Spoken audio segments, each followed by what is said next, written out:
While many teams have brought updates forward and are already beginning to reallocate resources with an eye on the regulatory changes coming for the 2026 Formula One season, Ferrari seems to be choosing a contrarian strategy.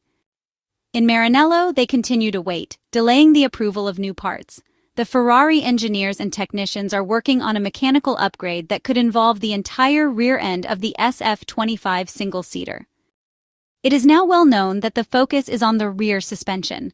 Of course, these are still unconfirmed rumors and remain somewhat mysterious, given that Lewis Hamilton has denied them last weekend while team principal Frederic Vasseur has been open to the idea but has never explicitly mentioned the much-talked-about component of the Italian car. The 2025 Formula One car from the Prancing Horse is facing a significant technical challenge, the compromise regarding ride height. Both Charles Leclerc and Lewis Hamilton have complained about difficulties due to the inability to run the car at an optimal distance from the ground, a necessary condition to maximize aerodynamic load. The current suspension setup exposes the SF-25 single-seater to a real risk of bottoming out in corners, especially at high speed or with a full fuel tank. This can have serious consequences for the floor's protection and, in turn, the car's technical consistency. See, for example, the disappointing ending to the Chinese Grand Prix. The analysis conducted by the Italian team's engineers and technicians has revealed a bottleneck in the layout of the rear, which was modified this year following the introduction of a more compact gearbox. A potential revision of the suspension would aim to create more space around the transmission, allowing for a different configuration of the arms and damping elements, therefore improving management of ride height under dynamic conditions. The new design would also allow better management of aerodynamic flow in a critical area of the car. It is well known that mechanical configurations are chosen in part to facilitate airflow channeling. The new components, assuming that Ferrari technical director Loic Serra and his team see tangible benefits, will not be introduced at the Circuit de Catalunya in Barcelona, where instead an aerodynamic package will arrive, aimed also at complying with the technical directive on wing flexibility, a potential threat that is unlikely to change the competitive order. Production and testing timelines make it plausible for the new suspension system to debut between late June and early July, with Austria and Silverstone among the first possible weekends. The decision to invest in such an invasive development on the current car has raised more than a few doubts, considering that the 2026 Formula One technical regulations will be radically different. Ferrari might find itself almost forced to act on the mechanical side, as the FIA's mandate for a new front-wing specification to be introduced in Barcelona represents more of a regulatory obligation than a performance-driven development. Hence, the strategic importance attributed to mechanical components, the only ones that, with the right adjustments, could potentially be adapted to the new 2026 chassis. But Ferrari intends to go beyond pure technical logic.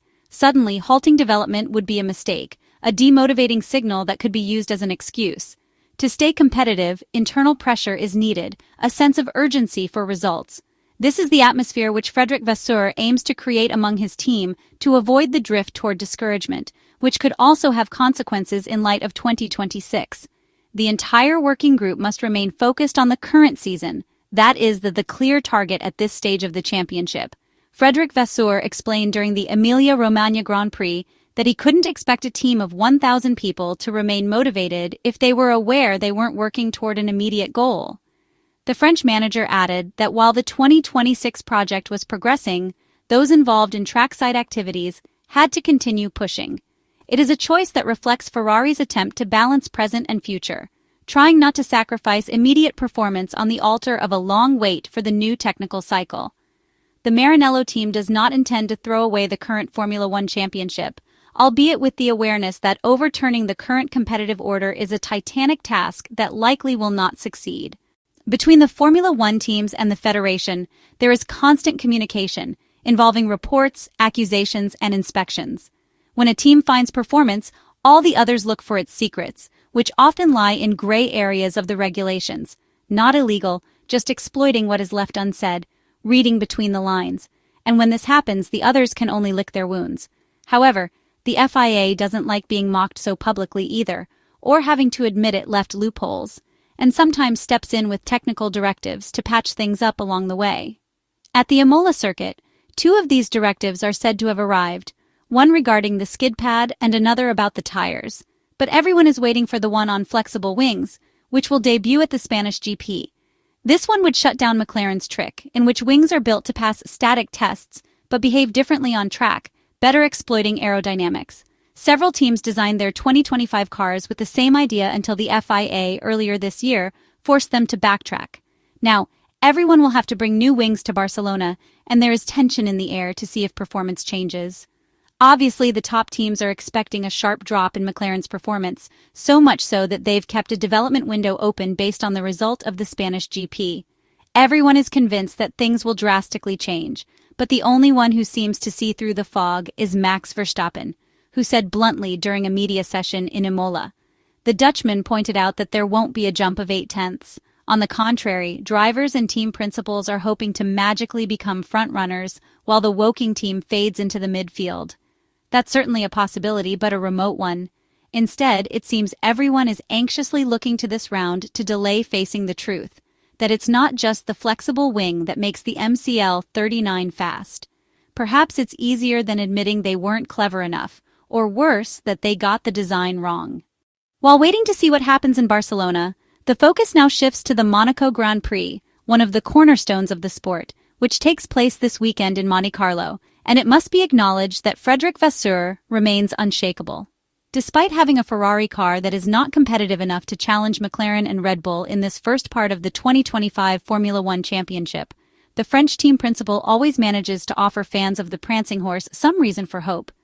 As in Imola, also in Monaco, the second race of the triple header, the most numerous presence will be that of Italian supporters, and the Maranello team will try to defend itself as best it can on a track that does not seem to suit the characteristics of the SF-25. The red car struggles in slow sections and for that reason arrives in Monte Carlo with the aim of optimizing the potential available. Frederic Vasseur indicated that specific work had been carried out in preparation for this event. The Frenchman explained that the Monaco Grand Prix is a unique race, where qualifying is crucial, and that in recent days the team had worked specifically to improve performance over a single lap after having failed to make the most of their package on Saturdays in recent outings. Frederic Vasseur also suggested that the team and Maranello had carefully studied the strategy to be used on Sunday, taking into account the mandatory double pit stop. He pointed out that this weekend would see the introduction of a new regulation that adds an extra challenge to the Monaco race, as each driver will have to make at least 2 pit stops. The aim, the Ferrari team principal noted, is to give more importance to strategy and increase on-track action. At the same time, he added that it is Charles Leclerc's home race, which makes it a special event for the whole team, and that the squad is determined to create the conditions for both him and Lewis Hamilton to achieve the best possible performance in Monte Carlo. But Monaco is not just a race, it's a mix of history, prestige, and adrenaline, all centered around the twisty, narrow streets of a city that lives and breathes Formula One as part of its identity.